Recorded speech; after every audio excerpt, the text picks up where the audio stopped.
Antiquity Unveiled. The most marvelous revelations of the 19th century concerning the origin of Christianity. Jonathan I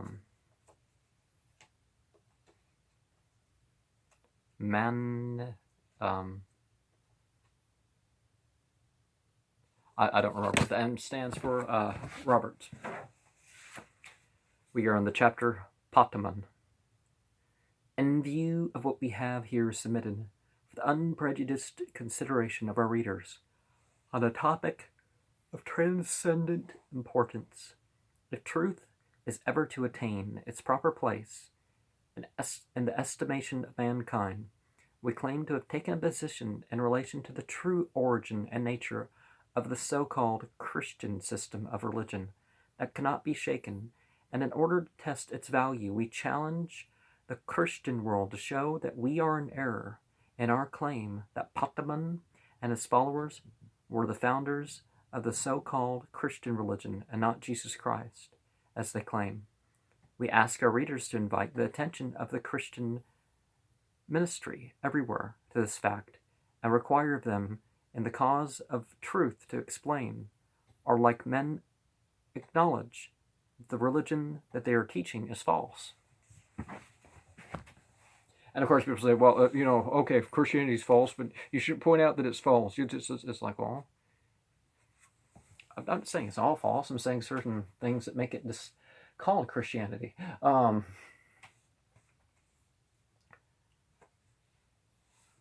Mostly good stuff, but you don't if you care about a person or a path, you kind of want to correct it. We will add, in connection with what we have previously offered, bearing upon the history of the great religious reformer, Potamon, that we have given such references to him as have come down to us, or rather such references to him as the Roman Catholic priesthood would have permitted to reach the public, whether there is not in the Vatican Library at Rome, among the secret archives of the Pontifical Church, much fuller information in relation to the remarkable man. We may never know. Enough, however, has been disclosed to show that Potamon attempted to formulate a religious system by taking the best portions of the various religious systems of his time and blending them so as to make a system that would be adapted to take the place of all other religious systems. So kind of like the Theosophical Society of its day. We remarked that we were impressed by the fact that while Diogenes Laertius, in the introduction to his inestimable work, The Lives and Opinions of Illustrious Philosophers, mentions Potamon and makes a general statement of his views and teachings in the introduction to his work, yet he does not pretend to notice him in the body of his work. We inferred that Diogenes had said so little concerning the teachings of Potamon as is preserved, from fear of consequences personal to himself. Potamon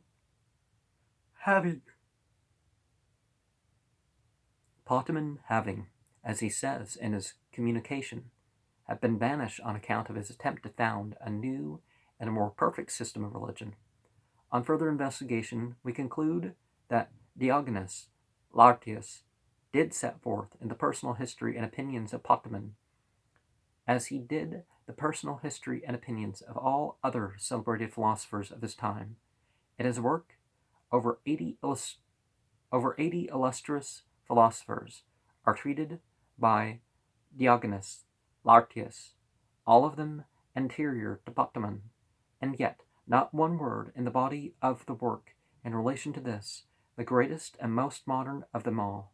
The fact that Diogenes makes a special mention of him in the introduction to his work as the founder of a new sect that selected its doctrines from all the other sects, and the great end of what was to develop a perfect and pure life, shows how far Potamon was before all the other philosophers of Greece.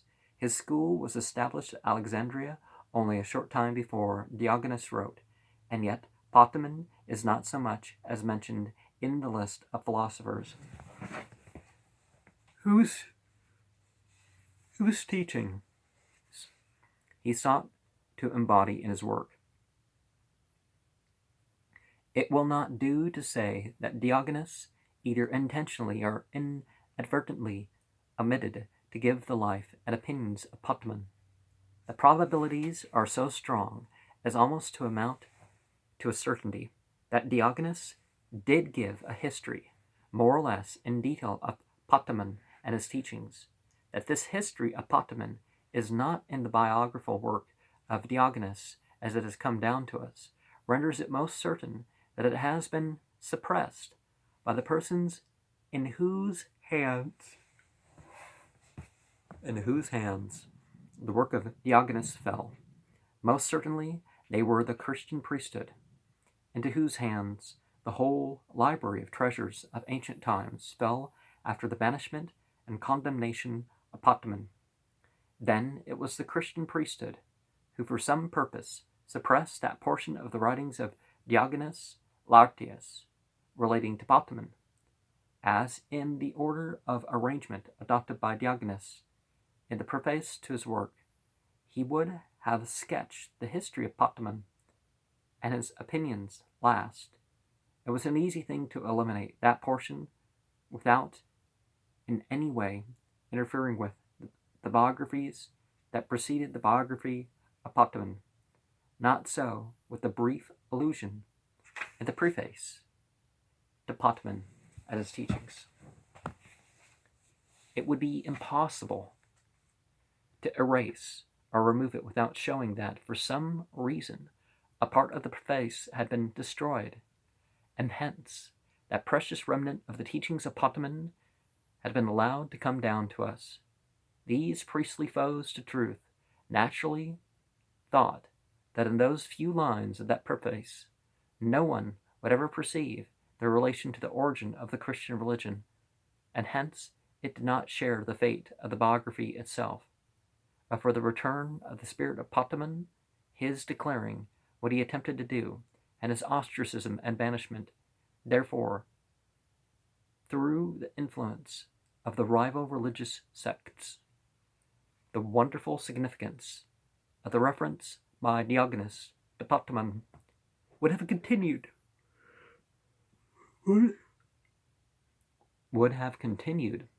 to escape public observance.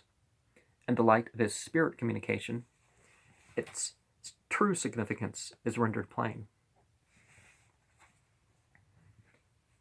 What was there in the writings of Potamon that was so obnoxious to his religious and philosophical contemporaries, and to those who have since sought to destroy every vestige of the religious system he founded in Alexandria in the reign of Augustus? Can there be a doubt but that he sought to blend with the metaphysical theories of Greece and Rome the ethical and theological systems of the other peoples of his age, and thus establish a new system that should contain and affect all of the good that could be derived from earth and all of them?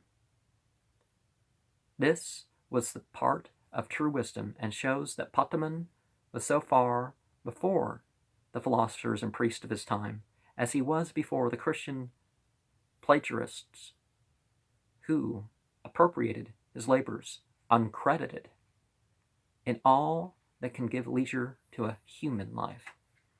And that's one of the things, in mentioning the various paths and pointing out, yes, this is of this path, this is of that path, this is my interpretation of this path, this is how I'm reacting to this path, such and such, where you actually know where things are coming from.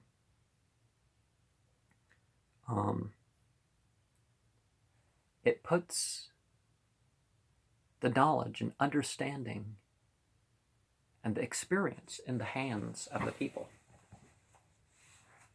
like true spirituality is supposed to be about anyways.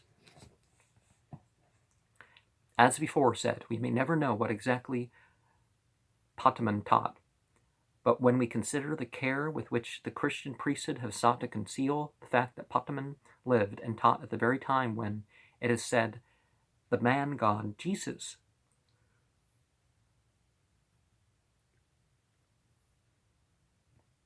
lived and taught, we might naturally infer that the teachings and doctrines of Potamon were the same, or nearly the same, as those they have attributed falsely to Jesus. To give the weight of divine authority to these doctrines, it was indispensable to destroy as far as possible all trace of their human origin, and hence so little has come down to us in the name of the true author of those doctrines, the founder of the eclectic system of religion. One of the things that we do find is it's not that they're in a complete vacuum, that there's no other teachers and claims to prophethood and stuff like this, but when you find a true prophetic figure, it stands apart. It's not that there's an absence of things. You're really insecure that if you have, like, there's an absence of any other spiritual claims or any other significant, how is it different from a poet and a medium and a, various other things. It has been the boast of Christian writers that there never was so perfect a religious system established upon earth as the Christian religion, and yet there is not a tenet, dogma, doctrine, ceremony, form, or prayer, fast or feast, title of deity, form of church government, official rank, or religious observance of any kind that is not identical with some prototype to be found in one or more of the more ancient religious systems. That being so, the originator of that religion was an eclectic, whether Potamon or Jesus, and as both must have lived at or about the same time, if the latter lived at all, and as Potamon is by all authorities conceded to be the founder of eclecticism in religion, and as Jesus is not so much as mentioned by anyone as having been a teacher of eclecticism, it becomes more than a reasonable certainty that Potamon and not Jesus was the founder of what has been called or miscalled Christianity. We have found access to information that we feel confident will show beyond all question that no such person, man, or God as Jesus Christ had anything to do with establishing the religion that has been taught in that name. We have at our command many incidental facts, all tending to show that the Christian religion is solely of human origin and has nothing especially divine connected with it. For more than 100 years there was little or no trace left of the teachings of Potamon or of the eclectic system of religion which he founded. About that time, the books comprised in the New Testament, so-called, were brought to light, and were entitled Gospels according to St. Matthew, St. Mark, St. Luke, St. John, and the Acts of the Apostles, etc. Why they were so designated, and by whom they were so designated, no one knows, or if they did know, none have told us. Those titles show very plainly that they are not the Gospels or God's spell according to Jesus Christ. If they had been the latter, the Christian priesthood would not have hesitated to say so. We have just as much right to infer that these writings were different versions of the teachings of Jesus, and we have vastly more reason to think so in view of the facts that we have stated, and those which we intend to adduce in detail for the course of this investigation. Any translation of the Bible, you pick it up, you're going to realize that the canonical Gospels, those Matthew, Mark, Luke, John, you're going to figure out that these weren't people who knew this Jesus, Isups, Ipsun, whichever context you're going to find the word Jesus in. It's clear that they're second or third generation, all of them. So that alone. But again, which Matthew, which Mark, which Luke, which John? What do we know about them? What do we know about the transmission of these texts? They were owned by people who added and subtracted and wrote things in margins, but what's the real case of the authorship, and why did they write it? What was the justification?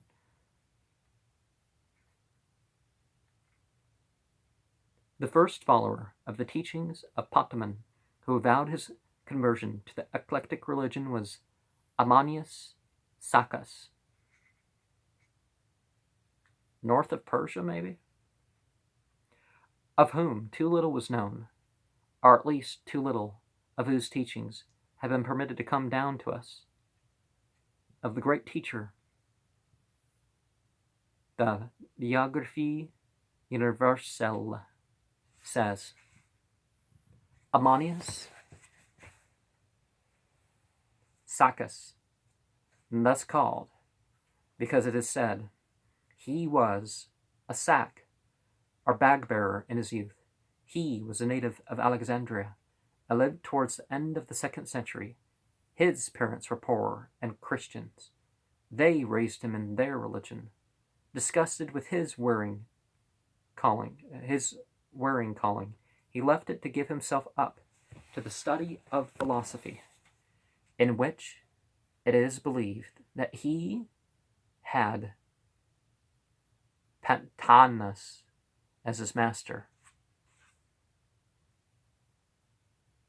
After some years, he opened a school and drew around him a great number of disciples, and the most celebrated were Herennius, Origen, and Plotinus.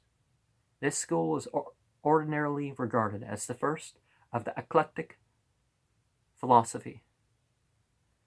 This opinion, nevertheless, needs rectification.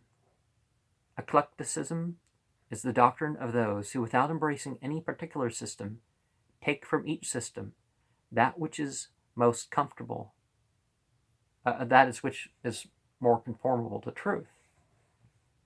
More comfortable is actually probably the more likely thing to be, but and of these various selections, arranging a new system as a whole. It was in this manner that Potamon proceeded, but it is impossible to give the name of eclecticism to the philosophy. Why not religion? Of Ammonius, a monstrous and singular collection of the most contradictory opinions, indeed not content with having amalgamated, without arrangement, the fundamental systems of different Greek sects, Epicureanism excepted. He fell into the same confusion related to religious principles, so that the chaos of his doctrines embraced alike philosophic opinions and sacred dogmas. He ought then to be regarded rather as the founder of Theosophy, or the illuminated. Ammonius never wrote anything. He concluded his principles only to a small number of disciples, and under the veil of mystery. Meantime, some historians make him the author of an evangelical concordance, which is found in the 7th volume of Bibliothèque de Paris. Bibliothèque de Paris? What language is that? And that others attributed, with better reason, to a bishop Ammonius. Oh, maybe that's the Latin, maybe.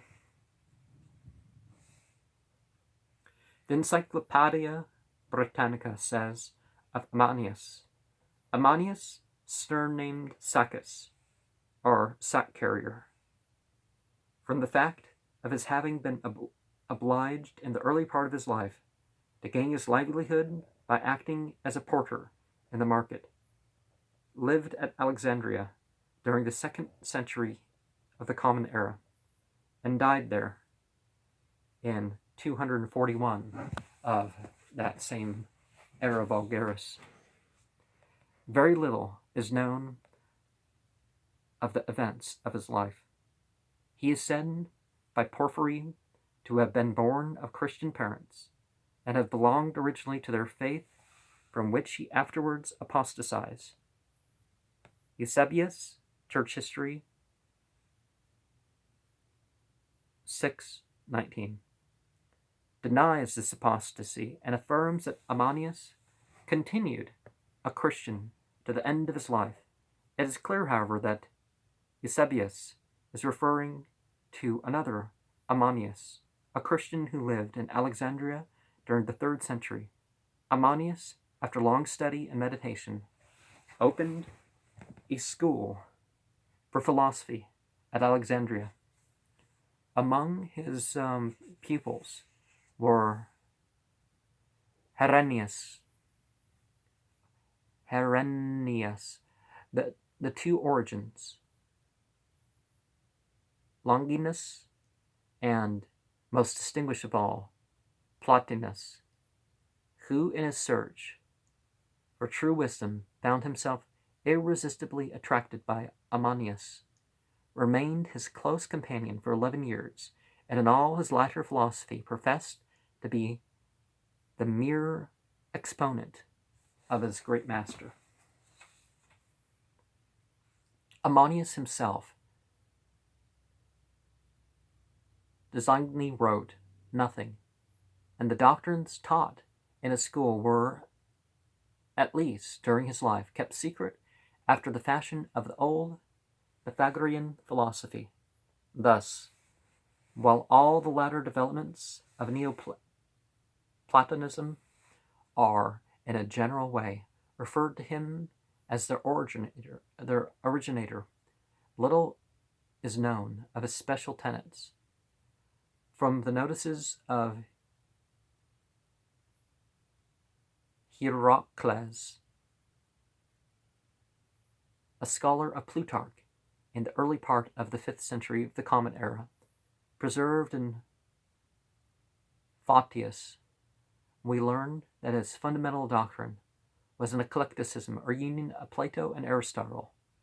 He attempted to show that a system of philosophy common to both and higher than their spiritual views was contained in their writings. He thus, according to his admirers, put an end to the interminable disputes of the rival schools. What other elements Ammonius included in his eclectic system, and in particular how he stood related to the Jewish and Christian theosophies, are points on which no information can be procured.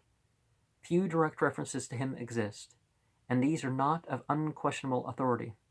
He undoubtedly originated the Neoplatonic movement, but it cannot be determined to what extent that philosophy is known to us through Plotinus and Proclus represents his ideas.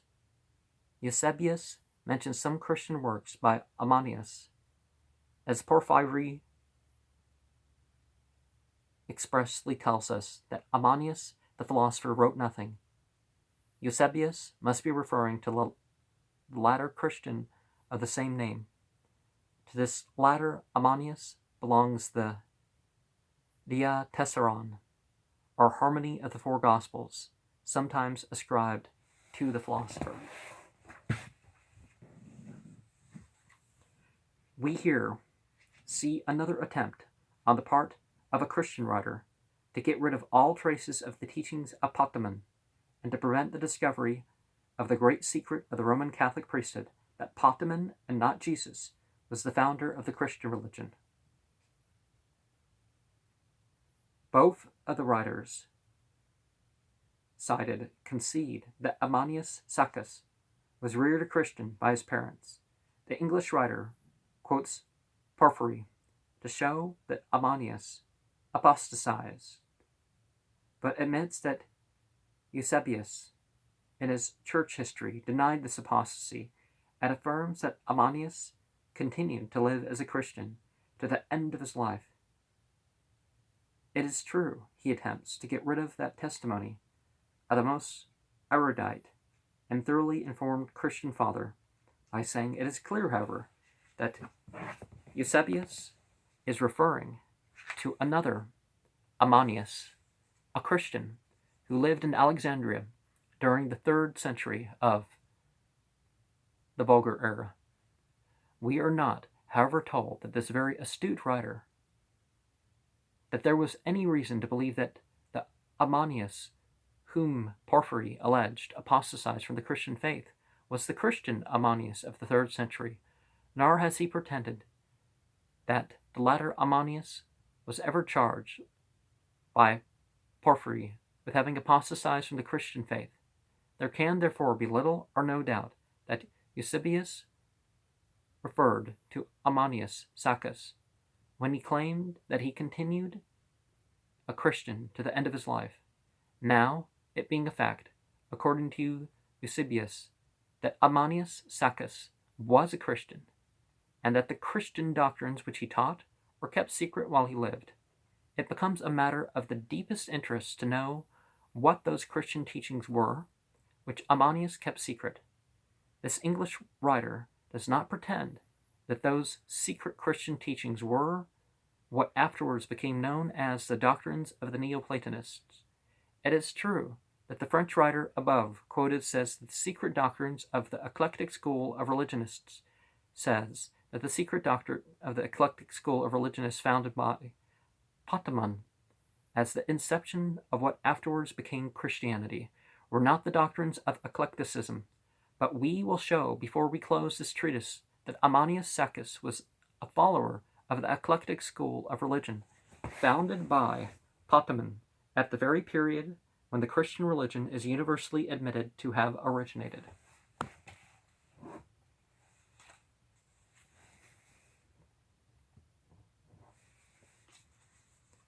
We have again, in the case of Ammonius Saccas, the evidence that his contemporaries sought to befog his history and teachings. Thanks to his followers, Hieronymus, Origen, and Plotinus, this attempt at Christian concealment was less successful than in the case of Potamon.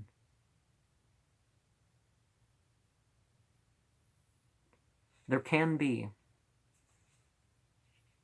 but little room for question in view of all the facts that have been and which will yet be adduced, that the teachings of Ammonius were only kept secret because of the certain destruction that would have awaited him, and they publicly disclosed the fact that Christianity was not of diviner origin, and that the human spirits held direct communication with mortals. Those secrets are as carefully guarded today by the Christian priesthood as they were by Ammonius Saccas in the 3rd century. Spiritual experience hasn't ended, folks. But does that mean that what people call up with mediums are actually what they say?